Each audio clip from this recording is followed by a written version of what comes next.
विधानसभा चुनावों का महासंग्राम। अलग अलग पार्टी के नेता लगातार जनसंपर्क कर रहे हैं।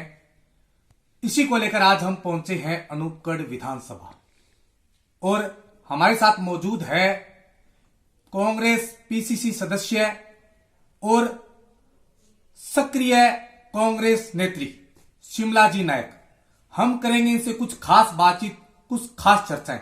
मैडम बहुत बहुत स्वागत आपका चैनल में। नमस्कार जी। मैडम, विधानसभा चुनावों को मात्र 10 महीने शेष रह गए। कांग्रेस पार्टी के द्वारा किस प्रकार की तैयारियां जो है वो चल रही है? देखो, कांग्रेस पार्टी के जो हमारे माननीय मुख्यमंत्री अशोक गहलोत जी हैं, इनकी जो जन कल्याणकारी नीतियां हैं वो बहुत अच्छी हैं।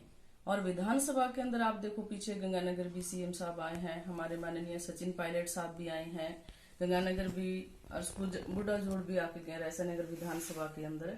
तो सीएम साहब खुद आज हर विधानसभा में जाकर जो जनता की समस्या है उनको सुन रहे हैं और उन समस्याओं का समाधान करने का वो पूरा प्रयास कर रहे हैं। मैं भी गई थी अनूपगढ़ विधानसभा से हमारी बहुत सी समस्या लेकर, तो उन्होंने ज्ञापन भी लिए, बात भी सुनी और भी उन्होंने बताया भी कोई है तो हमें दो, तो मैं प्रयास करूंगा कि ज्यादा से ज्यादा मैं जनता को रिलीफ दे सकूं। मैडम, आपकी पार्टी के द्वारा भारत जोड़ो यात्रा समूचे देश में चल रही है और उसके साथ साथ अब हाथ से हाथ जोड़ो यात्रा को लेकर क्या कहना चाहेगा? इसका मुख्य उद्देश्य जो है वो क्या है? इस जो हमारे भारत जोड़ो यात्रा, जो हमारे माननीय पूर्व राष्ट्रीय अध्यक्ष राहुल गांधी जी के नेतृत्व में हमारे राजस्थान के अंदर भी यात्रा निकाली थी। हम भी गए थे, झालावाड़ से शुरू हुई थी हमारे, जो पंजाब से दिल्ली होते हुए अब जम्मू कश्मीर कन्याकुमारी तक, कन्याकुमारी से लेकर जम्मू कश्मीर तक है। 30 तारीख को इसका समापन है। तो राहुल गांधी का कि वर्तमान के अंदर जो देश के अंदर माहौल है, आपसी कह रहे हैं कि भाई से भाई को लड़ाने का, ठीक है, हर किसी तरह इस तरह का माहौल है कि एक आम आदमी भी बाहर निकलने से डरता है। उनका मैं भी गई थी, मैं बहुत करीबी से राहुल गांधी जी को मिली थी। वो आदमी इस तरह से मिल रहा था, आम जनता, चाहे वो महिला थी, चाहे वो एक हमारी राजस्थान की बेटी थी, चाहे एक बड़ा था, चाहे बुजुर्ग था, वो इस तरह से सानिध्य से मिल रहे थे, इस तरह से वो गले लगा रहे थे कि हर आदमी उनको एक पूरी आशा और उम्मीद के साथ देख रहा था। और भारत जोड़ो यात्रा का प्रमुख उद्देश्य हमारा आपसी सद्भाव, भाईचारा, प्रेम और किस तरह से हम इस देश के अंदर शांति और अमन को स्थापित करें और सबको साथ लेके चलें। तो राहुल गांधी जी जो सड़कों पे चल रहे हैं, सभी को कि इससे बीजेपी के अंदर पूरी की पूरी बौखलाहट है।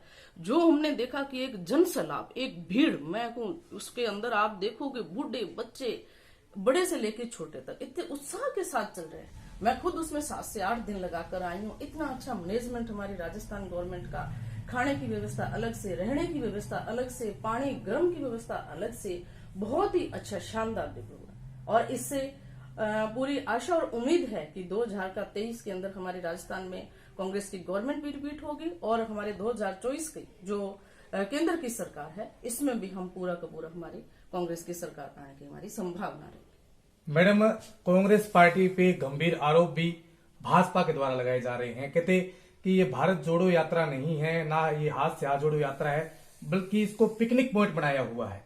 और इसके साथ साथ इनका कहना है कि ये कुशासन की सरकार है, भ्रष्टाचारी सरकार है। इसको लेकर जन आक्रोश रथ यात्रा भी निकाली जा रही है, सभाएं भी की जा रही है।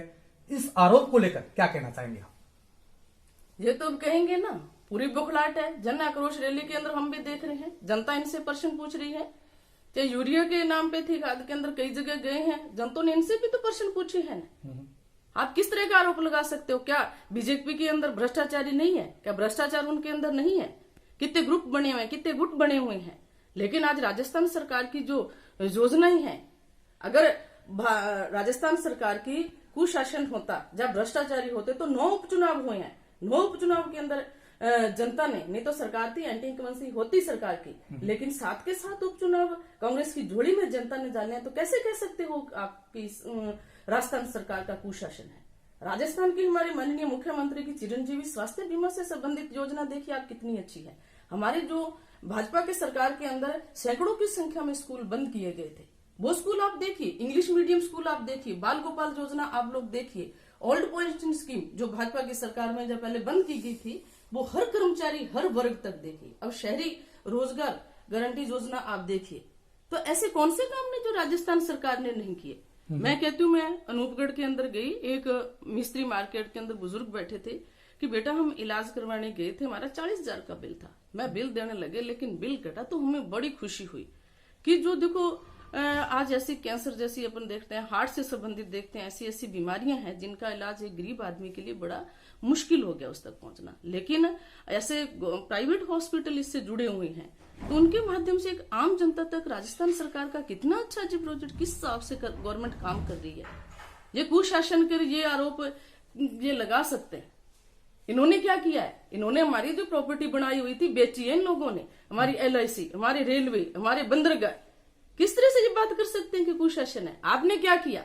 आपने किसान आंदोलन था, लगभग 700 हमारे किसान मारे गए थे उन कृषि कानूनों के संबंधित, फिर भी बात करते हैं ये लोग। हमारी सरकार बहुत अच्छा काम कर रही है और अभी 26 तारीख से हम लोग भारत जोड़ो यात्रा से संबंधित माननीय हमारे जो राष्ट्रीय अध्यक्ष है खड़गे साहब और AICC के डायरेक्शन के हिसाब से हम हाथ से हाथ जोड़ो यात्रा का प्रारंभ हम 26 जनवरी से आगाज करेंगे। हमारा बहुत अच्छा प्रोग्राम है, जनता बहुत अच्छी जुड़ेगी, बहुत उत्साह के साथ हम इस चीज को करेंगे और राजस्थान सरकार की जो अच्छी योजनाएं हैं उनको हम घर घर तक पहुंचाएंगे ताकि हमारी जनता को ज्यादा से ज्यादा इन चीजों का लाभ मिल सके, वो उनका फायदा उठा सके। तो मैडम, अगर धरातल पर बात की जाए अनूपगढ़ विधानसभा क्षेत्र की, तो इन दिनों मुख्यमंत्री के काफी नजदीक आप माने जाते हैं और जैसे ही आपको PCC सदस्य बनाया गया उसके बाद तुरंत इलाके के अंदर सुर्खियां नजर आई कि इस बार अनूपगढ़ विधानसभा से कांग्रेस पार्टी आप पर दाव खेल सकती है। क्या कहां तक सही है?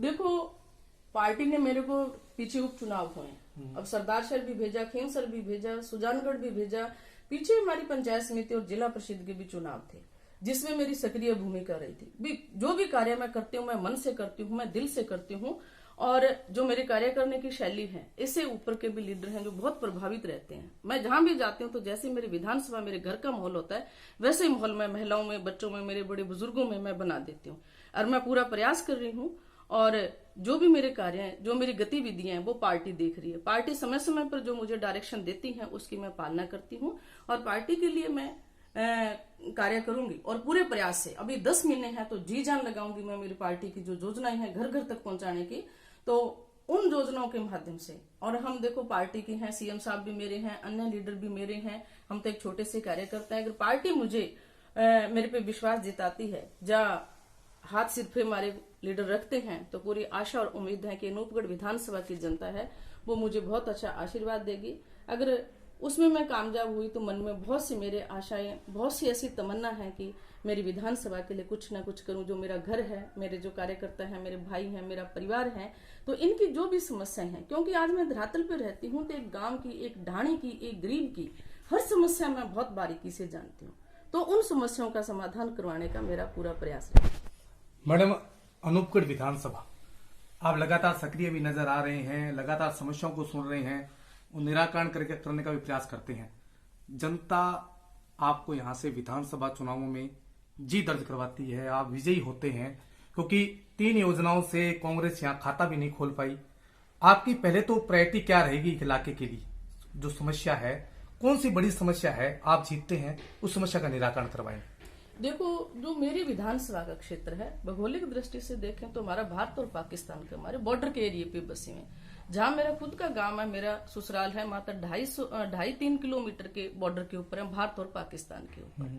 तो मेरे, क्योंकि हमारा जो सबसे बड़ा क्षेत्र जो आता है गंगानगर डिस्ट्रिक्ट और इसकी अनूपगढ़ विधानसभा के अंदर, हम एग्रीकल्चर लैंड से संबंधित है कि किसानी से संबंधित है और हमारे इनकम का कोई दूसरा सोर्स नहीं है कि औद्योगिक धंधे छोटे कोई इनकम का नहीं है। तो मेरी पहली प्रायोरिटी रहेगी कि हमारा जो सिंचाई का पानी है उसको हम बात के माध्यम से, हमारे डेलीगेशन के माध्यम से कि जो हमारे हिस्से का पानी है वो हमें दिया जाए समय समय पर जब किसानों को जरूरत हो। तो मेरी पहली प्रायोरिटी रहेगी हमारी सिंचाई पानी से संबंधित। और इसके साथ साथ अभी पीछे मैं CMO में भी गई थी, अभी CM साहब से मिल के आई, तो अनूपगढ़ को जिला बनाने की भी मैंने मांग रखी है, क्योंकि हमारी जो दूरी रह जाती है वो बहुत दूर रह जाती है हेडक्वार्टर से। हमारे 365 रोज डीसी लेते हैं, तो कोई आदमी सुबह जाता है तो वो शाम को वापस घर आना तो बड़ा मुश्किल हो जाता है। अगर अनूपगढ़ को जिला बनाया जाता है तो हमारे एरिया में बहुत अच्छा विकास रह सकता है। इसके साथ साथ अगर जनता मुझे मौका देती है तो मैं ईश्वर से प्रार्थना करती हूँ कि ईश्वर मुझे मेरी जनता का कार्य करने का मौका दे जनता, क्योंकि कोई भी आदमी है वो सर्वगुण संपन्न नहीं होता। मेरे में भी कमी हो सकती है, लेकिन मैं मेरे भाइयों से, मेरे पार्टीबाजी से और जाति से और धर्म से ऊपर उठकर निष्पक्ष रूप से जो जनता की धरातल पे समस्या है, उन समस्याओं का समाधान करवाने का मेरा पूरा प्रयास रहेगा। मैडम, लोगों का एक आरोप भी है, स्थानीय लोगों का, पार्टी के नेताओं का, कि राजस्थान की सरकार श्री गंगानगर जिले को बिल्कुल शून्य दिखाई दिया है। वहां पे कोई विशेष कार्य जो है वो नजर नहीं आए हैं। इसको लेकर कहां तक क्या कहना चाहेंगे आप? नहीं, ऐसी बात नहीं है। गंगानगर के अंदर क्या नहीं दिया? मेडिकल कॉलेज की जैसे सीएम साहब बड़े नहीं दिया। सबसे बड़ी उपलब्धि हमारी बताइए, जो हमारी नहरों से संबंधित करोड़ों का बजट गवर्नमेंट ने दिया रिलाइनिंग के लिए, हमारी इनके लिए। तो ऐसे कैसे कह सकते हैं? सड़कों का देखिए आप लोग, कितना बजट आ रहे हैं हमारे। हर विधानसभा से कल गए थे तो मैं क्यों गिनती नहीं कर सकते आप लोग। फिर भी गन्ने की जो हमारे माननीय गुरमीत सिंह कुन्नर जी थे, उन्होंने भी मांग रखी थी कि जो हमारा गन्ना है वो पंजाब से थोड़ा सा 20 रुपए कम लिया जा रहा है, तो वो भी सीएम साहब ने कहा कि उनके बरोबर करेंगे, हम कोई दिक्कत नहीं है। ये आरोप गलत है कि गंगानगर के लिए। अनूपगढ़ विधानसभा में गड़साना इलाके में ट्रोमा सेंटर की एक बड़ी घोषणा राजस्थान की सरकार ने की, लेकिन सिर्फ ट्रोमा रह गया, सेंटर कहीं नजर नहीं आया। ये क्या कहेंगे इसको लेकर? नहीं, देखो हमारा प्रयास रहेगा, अगर ये चीज है मेरे एरिया की तो मैं आप खुद, क्योंकि हम पीछे पीसीसी के सदस्यों की मीटिंग थी तो वहां सीएम साहब ने, अध्यक्ष साहब ने जो बात कही थी, भी कोई समस्या है तो आप हमें बताइए उस चीज के, तो मैं जाती भी हूँ। कई लोग कहते हैं कि कहीं धरना लगा आप क्यों जाते हो? क्यों? मेरा हक बनता है, क्यों? मेरी जनता है।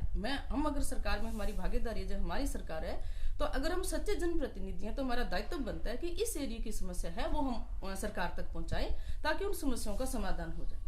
तो जो आपने हमें बात बताई है, इसका मेरा पूरा प्रयास रहेगा। पीछे जैसे एम्बुलेंस वगैरह भी हमारी गवर्नमेंट ने दी है, तो चिरंजीवी से संबंधित हमारे पीछे आई थी, हम टीम लेके भी आए थे। और भी मेरा प्रयास रहेगा कि अगर ट्रॉमा सेंटर की हमारी सरकार ने घोषणा की है तो मैं दोबारा गई तो निवेदन करके आऊंगी कि सर ये चीज आपने कही थी तो हमारे एरिया में आप दीजिए।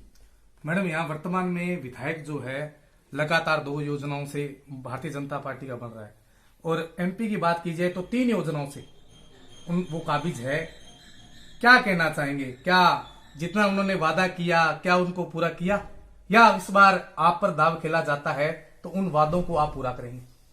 नहीं, देखो स्थानीय विधायक है वो तो आपको ही पता है, मेरे को ही पता है, ठीक है। ये तो जनता है, जनता का क्या मत रहता है, कहाँ कहाँ कमियां रहती हैं, वो तो आपको पता है, मेरे को पता है। सांसद 3 बार बनाए तो सांसद जी ने हमारी विधानसभा के अंदर क्या किया है? रोजड़ी को उन्होंने गोद लिया था, रोजड़ी के अंदर कौन सा विकास हुआ वहां देखिए। तो अब आए विधानसभा के अंदर लोग जान रहे हैं सारी चीजों को कि 3 बार हमने आपको मौका दिया। रेलवे से संबंधित आप कब से लोग संघर्ष कर रहे हैं बताइए आप। सेंटर में मंत्री होते हुए हमारी विधानसभा के अंदर क्या बजट दिया इन लोगों ने? भारतमाला सड़क कहां से जा रही थी, कहां लेके गए हैं, हर आदमी जानता है इस चीज को। लेकिन आने वाले चुनाव में आप देखिए, इस बार जो जनता है वो अलग अपना रुख बना चुकी है, अलग अपना मूड बना चुकी है। तो मेरे हिसाब से दोनों विधानसभाओं का रिजल्ट बहुत अच्छा आएगा, हमारे लोकसभा का और हमारी विधानसभा का रिजल्ट भी पिछली योजनाओं से अलग रहेगा हमारे यहाँ से। मैडम, अब मेरा अंतिम जो क्वेश्चन है, 26 जनवरी का एक विशेष पर्व इलाके में आने वाला है, तो तमाम इलाका वासियों को, देशवासियों को और प्रदेशवासियों को क्या संदेश देना चाहेंगे, क्या अपील करना चाहेंगे? सर्वप्रथम तो मैं मेरे पूरे इलाका वासियों को, इसके साथ साथ जो हमारे फौजी भाई हैं, इनको मैं मेरी तरफ से हार्दिक शुभकामनाएं, बहुत बहुत बधाई देना चाहती हूँ। क्योंकि आज फौजी भाई बॉर्डर के ऊपर हमारी सुरक्षा करते हैं, एक प्रहरी की तरह खड़े रहते हैं, तब हम लोग अमन की नींद और चैन की नींद सो पाते हैं। तो मेरी जनता से यही अपील है कि बॉर्डर के ऊपर फौजी भाई को किसी तरह की जरूरत या आवश्यकता हो तो हमें तुरंत निसंकोच बिना समय गंवाए हमें हमारे फौजी भाइयों की मदद करनी चाहिए उनके लिए। दूसरी, मैं मेरे ईश्वर से प्रार्थना करती हूँ कि ईश्वर जो हमारा आने वाला वर्ष है वो मेरे एरिया के लिए, मेरी जनता के लिए, मेरी प्रदेश के लिए बहुत अच्छा रहे। मेरे फौजी भाइयों को किसी तरह की जान न गंवानी पड़े, देश की रक्षा करते हो वो भी अपने परिवार के साथ खुशी के साथ रहे।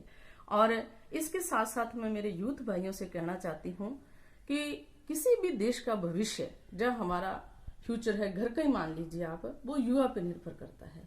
लेकिन वर्तमान के अंदर हमारी युवा पीढ़ी है, भी आजादी हमें किस तरह से मिली है, किस तरह से हमारे बुजुर्गों ने, किस तरह से हमारी माताओं ने, किस तरह से हमारी बहनों ने, कैसे भगत सिंह जैसे, सुखदेव जैसे, राजगुरु जैसे, हमारे महात्मा गांधी जी जैसे लोगों ने आजादी दी।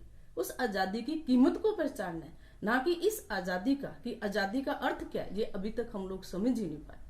क्योंकि हम नशे की तरफ बहुत भाग रहे हैं। और अपनी जिंदगी को बर्बाद कर रहे हैं। तो वर्तमान के अंदर हमारी युवा की जो एज है मात्र 35 से 40 के अंदर सिमट की रह रही है। तो मेरा करबद्ध निवेदन मेरे युवा भाइयों से कि इस नशे से दूर रह के अपना एक लक्ष्य तय कीजिए, चाहे वो देश हित से संबंधित हो, चाहे आप किसी भी फील्ड के अंदर जाओ। तो अपने मेरे देश की जो बेटियां हैं उनसे भी मैं कहना चाहती हूँ कि वर्तमान के अंदर हमारी जो राजस्थान सरकार ने राजीव गांधी ओलंपिक खेल को भी जो बच्चे नशे से दूर रहे और उसके संबंध में भी बच्चियां भी उस खेलों के अंदर भाग ले रही हैं। तो मेरी बेटियों से निवेदन है कि बेटा माता पिता आपको पढ़ने के लिए भेजते हैं तो आप लोग सीधे आइए, सीधे जाइए, ऐसा कोई कार्य मत कीजिए जिससे हमारे माता पिता को शर्मिंदगी महसूस हो और हमारा भविष्य खराब हो। तो लक्ष्य तय करके IAS बनिए, IPS बनिए, कल्पना चावला जैसे आप बच्चे बनिए, जिससे हम लोग गर्व करें कि हमारे एरिया की बेटियां हैं। इन्हीं शब्दों के साथ 26 जनवरी की आप सभी को बहुत बहुत बधाई, हार्दिक शुभकामनाएं। जय हिंद, जय भारत।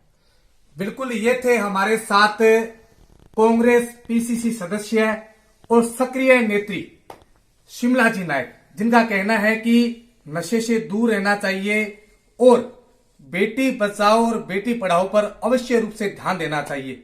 वहीं लगातार फील्ड वर्क कर रहे हैं, लोगों से जनसंपर्क किया जा रहा है, समस्याओं का समाधान जो है वो भी किया जा रहा है। और इस बार 2023 विधानसभा चुनावों में अगर कांग्रेस नेत्री शिमला नायक पर अगर दाव खेलती है तो इस बार विजयश्री इलाके की जनता जो है वो करेगी। मैं मेरे सहयोगी रमेश के साथ विकास पारिक, DPK न्यूज कर